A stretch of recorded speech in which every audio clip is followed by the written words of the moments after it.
everybody, Marcie here. I hope you're having a fabulous day. I am back with another vlog video on my trip to Bali, and this video is on how did I plan the trip, and this is also a journal video for generally how in the world do you plan an international trip. Do you do it yourself or do you use a travel agent or something else?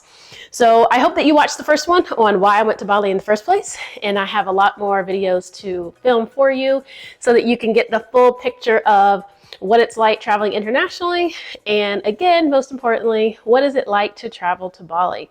So please make sure that you like, comment, and subscribe. It would mean a lot to just kind of get feedback, and if you want more of these, I'll try to do my best to do more. So one disclaimer, I do have my phone here. If you see me looking down, I don't want to miss any of the details that I want to share with you. So if you see me looking down, I apologize, totally not professional, I get it. And let's jump right in. So the title of the video, you're probably wondering, how in the world did you save $1,500 BS? I really did. And so hopefully by the end of this video, I'm going to teach you how I did that. And right off the bat, as I shared in my first video, you got to know where you want to go and what you want to do. So important. If you don't know where you want to go, most importantly, what you want to do when you get there, it's kind of hard to plan a trip. So I knew right off bat, I've done the ATVs, I've done the zip lining, I've done the kayaking, I've done all that. That's not saying it's bad, but for me, for this trip, I just didn't want to do that. I knew I wanted something different. And so that's kind of my mindset, kind of walking into this trip and how I wanted it planned. So keep that in the back of your mind as you start to kind of piecemeal exactly what you want to do. So I'll also start by saying planning is not for everyone. I don't mind, sitting down, investing the time, because I love planning. I love kind of getting into figuring out where I'm going to go next. It's fun for me, but it's not for everybody. So if you know right off bat, hey, I hate it, somebody else do it, I'll go with you, but I'm not planning it, then just know that that's kind of where you are and where you sit. So that would be my first step, is kind of figuring out your strength and your weakness. So another piece of the planning is the fun part. Use social media. Those of you that are on YouTube, this is a good indication of your research. Do your research. You can use YouTube, TikTok, Instagram, magazines, websites, Google Images, whatever just captures your eye. And if it keeps capturing your eye, that might be a place that you want to go to.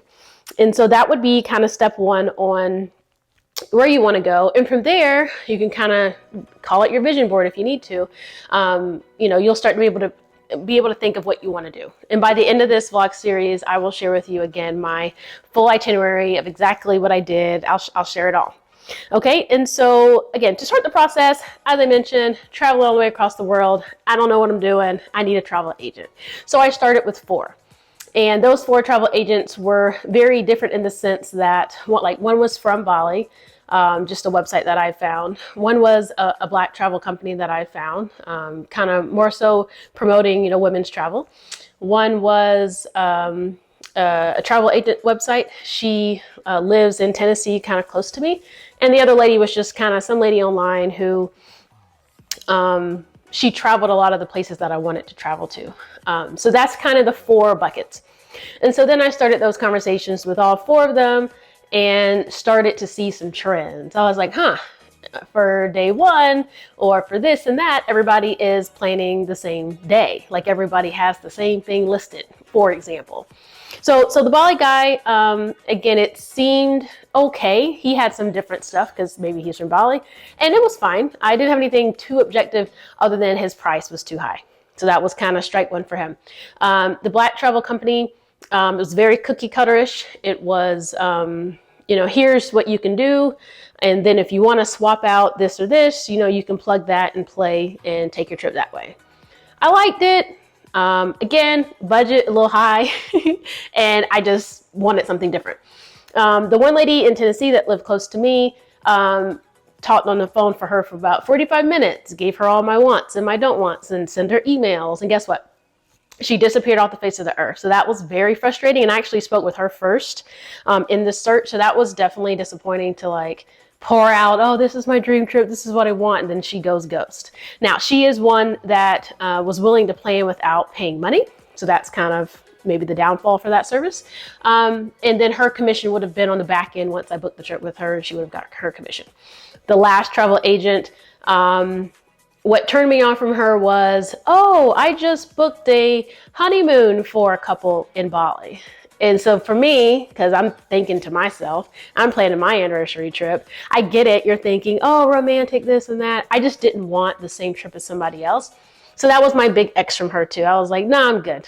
I don't really care to have the same trip as somebody else.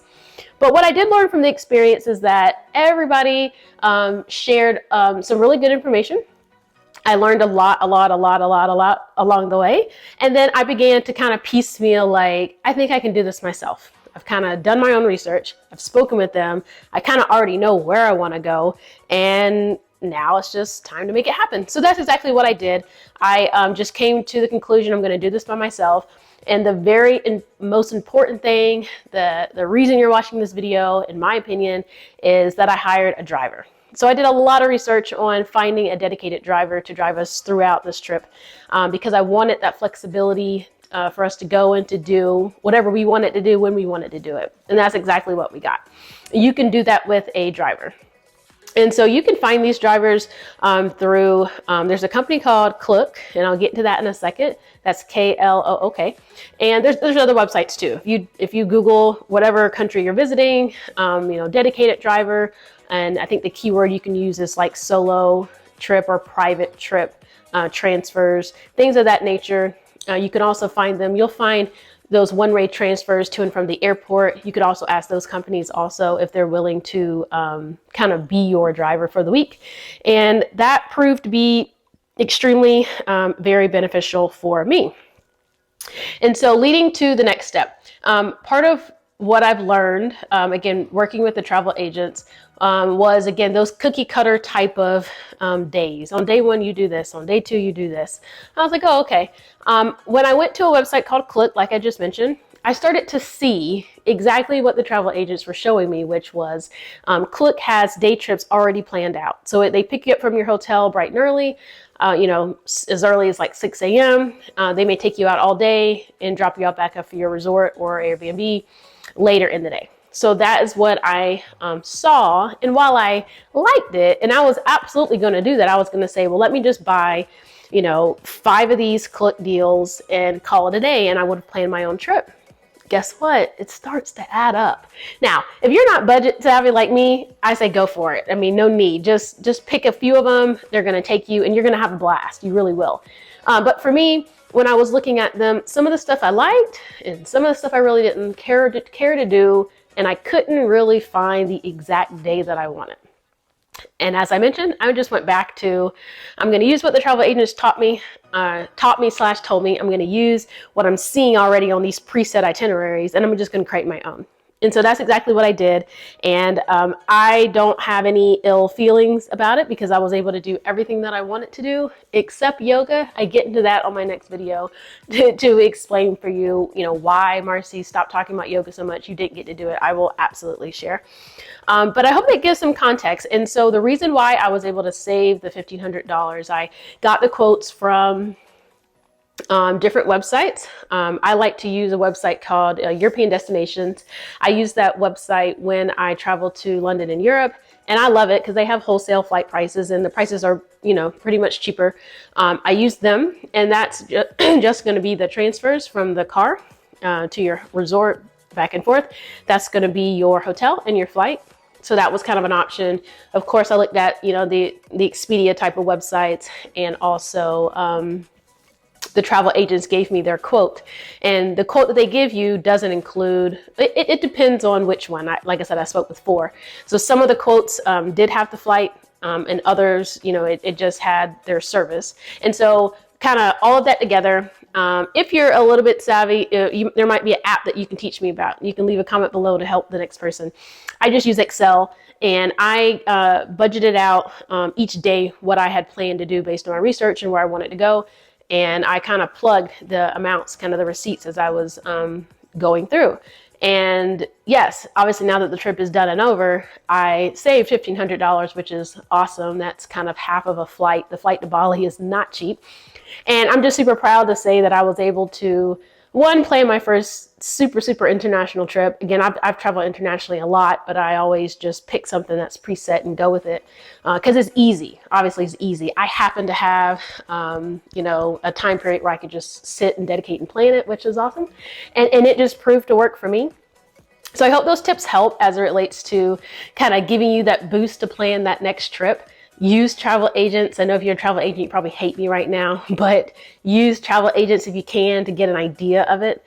And also use the websites out there like Click and others to gather ideas, and just go from there, and you'll start to see and learn what you want to do. So I'll see you for the next video, and get ready to learn about where I stayed and is it best kind of to stay in Airbnb, resort, villa, private villa. I have to share all about it with you. I'll see you for the next one. Bye.